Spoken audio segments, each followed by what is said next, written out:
So now we're ready for transformation of graphs because we know what some basic graphs look like. So here's what transformation of graphs are. They are shifts. There are vertical shifts or horizontal shifts. They are reflections across the x-axis, reflections across the y-axis, or stretches and compressions. So we're going to talk about all of those things if you've ever heard those terms before. So right now, if you have a function f of x and they just add some number to it, plus c, that is a vertical shift and it is what it appears to be. So this would shift the function up c units. If you have a function and they just tacked on a number and they said minus c, minus 2, minus 7, minus some number, it's going to shift that function down. These are vertical shifts.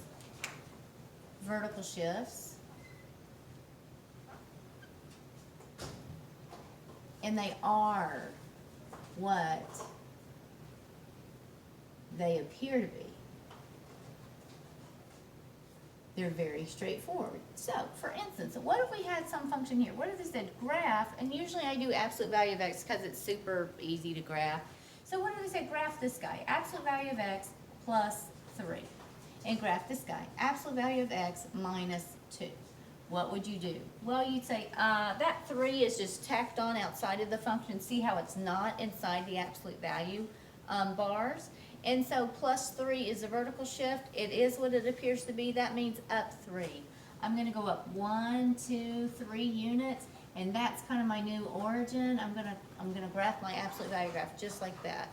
What if it has a minus 2 tacked on there? That is a vertical shift. It is what it appears to be. That means I'm just going to simply go down 2 units and shift it down 2 units and draw that little absolute value right like that. What if they have something like this? What are these? These are horizontal shifts. Horizontal shifts. They are the opposite of what they appear to be. The opposite of what appeared to be. What does that mean? Well, if I have a number in there messing with the function, if it says plus c, I'm going to move not to the right but to the left c units. If I have a number in there messing with the function and it says minus c, I'm going to move to the right instead of left. It's the opposite of what it appears to be. So for instance, what if I have this same absolute value function and I say graph this guy, the absolute value of x plus 3. Okay, this time I would say this is inside the absolute value, messing with the function. This is not this. This is not vertical. This is horizontal. Horizontal shifts are the opposite of what they appear to be. Plus 3 would normally make me think go to the right 3, but it's the opposite of that. So we're going to go to the left. 1, 2, 3, and this is where we're going to put our little absolute value function just like that. What about this? What if we had the absolute value of x minus 2? This right here, when it was outside, is a vertical shift, just down 2. Right here, when it's inside, it's horizontal. It's opposite of what it appears to be. Negative 2 means to go to the right 2. So this is how we interpret this. We're going to go to the right 2 places, and then we're going to put our absolute value graph just like that. That is vertical shifts, horizontal shifts. Now, what about a negative?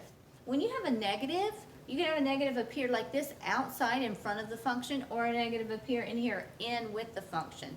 I'm going to choose a different graph because it illustrates it better for this one. When you have a negative outside the function, this means we're going to reflect. Negatives indicate a reflection of some sort. We're going to reflect the graph across the x-axis. That's what this is. When you have a negative in there, it reflects across the y-axis. Reflects across the y. Reflects across the y-axis. So what will illustrate this one pretty good is the square root function, because it's not symmetric, so it's going to look different. So how about this? What if they say, I would like you to graph the square root negative, the square root of x. Okay. Well, we know that normally what it looks like, because we just got through learning about that, normally it looks like this, right? So sometimes it's a really good idea to go ahead and graph the basic function. Sometimes they call that the parent function, just to get it in your head. Normally it would look like that. But this negative means it reflects across the x, so it's going to take this guy and it's going to shift it down. So this is what this graph will look like now. That is what that would appear to be. What if they said graph this?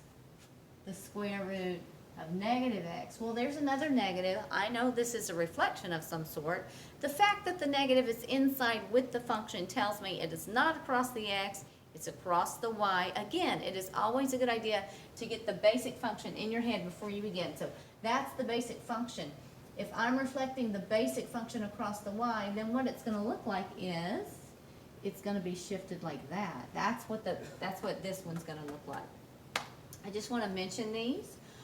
If you have a coefficient besides 1, that will form some kind of a shrink, a stretch, a compression. I get these words all mixed up, so I'll just tell you what it means in my head. If there's a number in front of the function, if some number is bigger than 1, so what if it's like a 2 or a 2.5 or a 6 or something like that? What that does is it makes it increase faster. So it sharpens, like if it's an absolute value function, instead of it having a slope of 1, it's going to have a slope of 2. And so it's not going to be at the same rate of increase. So if this is the basic absolute value function, if a, for instance, is 2, which is bigger than 1, what does that graph look like? That has a slope of 2, and that absolute value function would look like that. What if it's got a number in front that's between 0 and 1, less than 1? Less than 1, let's just say, what if we had 1/2? So this was 2 times the absolute value of x. That's what I just drew. In the green, it's 2 times the absolute value of x. In the blue, it's regular old 1 times the absolute value of x, right?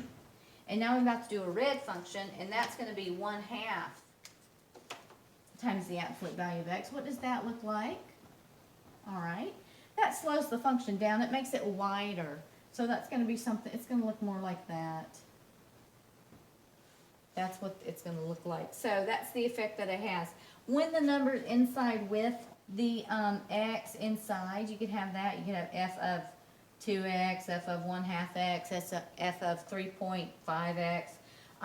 If it's bigger than 1, it causes a compression and it makes it shrink up. If it is between 0 and 1, it stretches it out. So that's the effect that numbers can have. So that's all the kind of transformations that you can have. I gave you 2 worksheets. I'm going to go through one of those with you, and I want you to do the second one on your own for practice. I just want to have a look and see how you guys are doing. So that will be the first one I'm going to do all the way through. The second one I want you guys to try to do. So here we go. Let's do these transformation of some basic functions. So right here, they ask us to do the f of x is the square root of x minus 3. The square root of x minus 3. So what does that look like? Well, the basic function, that's what you should always call to mind first, is the square root of x. So what does that look like? And we just got through seeing it, so that shouldn't be too hard for you to call to mind. Number 1, they want us to graph this. F of x is the square root of